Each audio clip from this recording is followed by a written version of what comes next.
जब सफ़र ऊंचाइयों का हो तो हिम्मत और हौसले बुलंद करने पड़ते हैं। आजमाइशें ज़िंदगी का हिस्सा होती हैं, लेकिन उम्मीद की किरण आपको जगाए रखती है कि मंजिल बस करीब ही है। अपनी हिम्मत जारी रख और हम सफ़र अच्छा हो तो सफ़र आसान हो जाते हैं।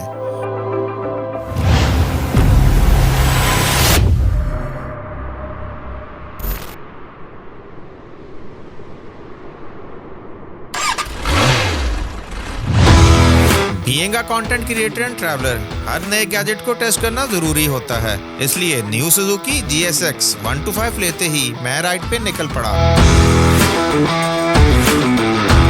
और मेरी मंजिल थी पंचपी रॉक्स। रात को कैंपिंग की और साथ में बारबेक्यू एंजॉय किया। अभी सुबह के बज रहे हैं कोई 5:30 और हम लोग अपनी राइड स्टार्ट कर रहे हैं। I'm surprised with first ride of GSX 125, comfortable with air dynamic look, front hydraulic disc brake, advanced carburetor जो मिसिंग नहीं करता, fuel efficient और smooth and soundless engine। ये था मेरी नई बाइक के साथ पहला ट्रैवल व्लॉग। अभी इश्क के इम्तिहान और भी बाकी हैं।